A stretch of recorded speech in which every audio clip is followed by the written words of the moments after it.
अंग्रेजों ने फूट डाली राज की। हाँ ठीक। सरकार कुछ अलग कर रही है क्या?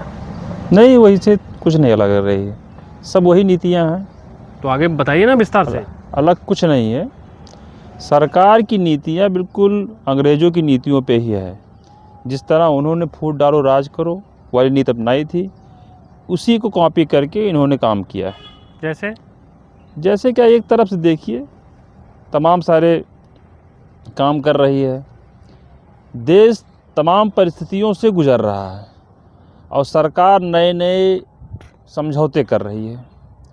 अभी आपको बता दें कि अमेरिका से इन्होंने एक व्यापारिक समझौता किया है, जिसमें ये कहा गया है, समझौता इस पे हुआ है कि अमेरिका के जो कृषि प्रोडक्ट हैं वो भारत में लॉन्च किए जाएंगे, भारत में बेचे जाएंगे और उस पर कोई भी टैक्स सरकार नहीं लेगी।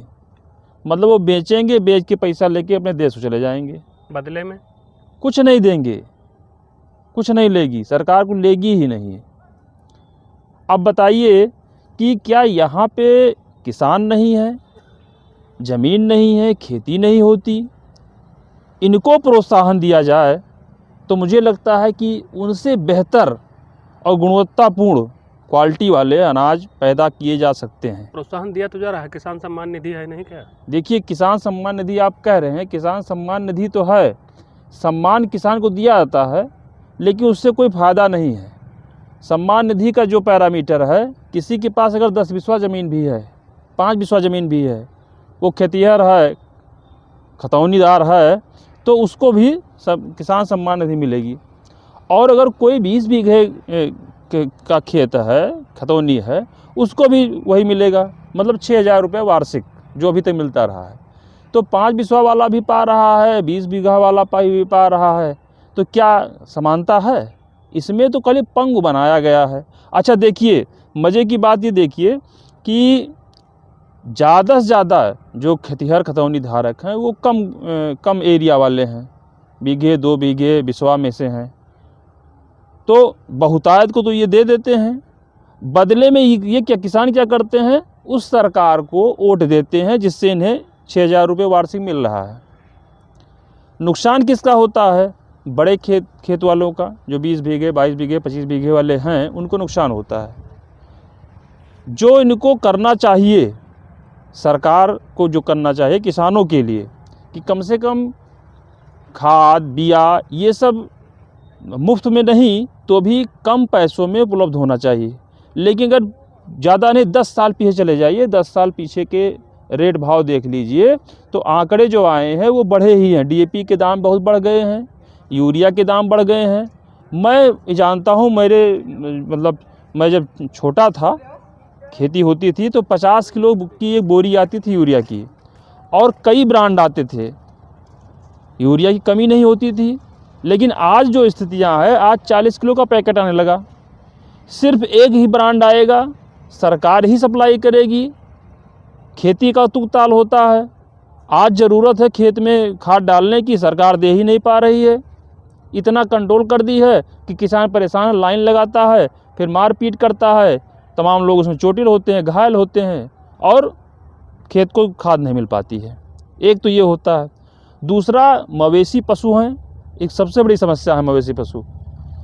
किसान कुछ भी बोले, कुछ भी कर ले, लेकिन मवेशी पशु कुछ पैदा नहीं होने देते हैं। अब उसके लिए किसान की लागत तो बढ़ गई, किनारे किनारे भाई किसान है, कुछ करना चाहिए उसे, तो तार लगवाता है, कटीले तार लगवा रहा है, या जिसकी पहुंच है और अच्छी जालियां लगवा रहा है। लेकिन खेती में पैसा बहुत लगता है, हर व्यक्ति नहीं लगवा सकता है। घर का एक एक व्यक्ति 24 घंटे वो खेत में ही रहता है रखवाली करने के लिए, तो ये तो लागत बढ़ जाती है।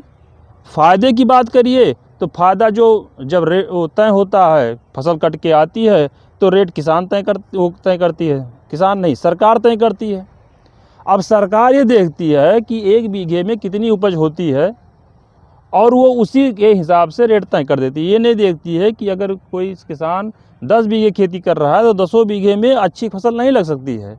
कोई किनारा अच्छा लगा है, कहीं कम लगा है, कहीं जानवर चल गए हैं, कहीं उपज ही नहीं सही है। तो वो तो एवरेज उससे निकाल लेती है और कहती क्या है कि किसानों की आमदनी 2 गुनी कर दी जा रही है। ये तो किसानों के बीच जाके पूछिए कि क्या हाल है उनका। तो एक तो इधर किसान मारा जा रहा है, दूसरा किसान के साथ छलावा भी हो रहा है। सरकार कर रही है, जो समझौता किया है उसने वो भारत के किसानों के हित में नहीं है, बिल्कुल क्लियर बता दिया जा रहा है। अब देखिए, सरकार जो चाहती है कि हम कुछ नए नए एजेंडे लाते रहें जिससे पुराने चीज़ों को जनता भूल जाए।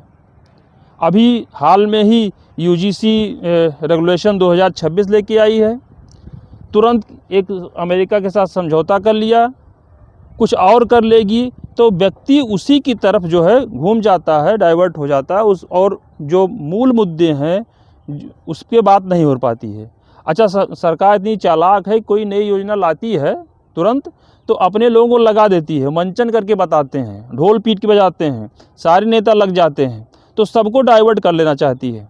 जो मूल मुद्दा इस समय है वो यूजीसी रेगुलेशन का है। यूजीसी रेगुलेशन को जो ये लेके आई है, आप लोग देख रहे हैं, इसका जो है वो आना शुरू हो गया है, इसका परिणाम जो है, दुष्परिणाम आना शुरू हो गया है, रुझान आने लगे हैं। अभी इलाहाबाद विश्वविद्यालय में झड़प हुई है, बहुत कसके हुई है, जैसा मीडिया बता रही है कि हाथ पैर टूटा, सर भी फूटा, ये स्थितियां हैं। बनारस में भी यही स्थिति हुई है। तो ये मान के चलिए कि पूरे भारत में ये स्थितियां आज से ही पनपना शुरू कर दी हैं। तो सबसे ज़रूरी चीज़ है कि यूजीसी रेगुलेशन 2026 को वापस ले सरकार, और जो वैमनस्यता फैलाई जा रही है इससे कम से कम जनता बच सके।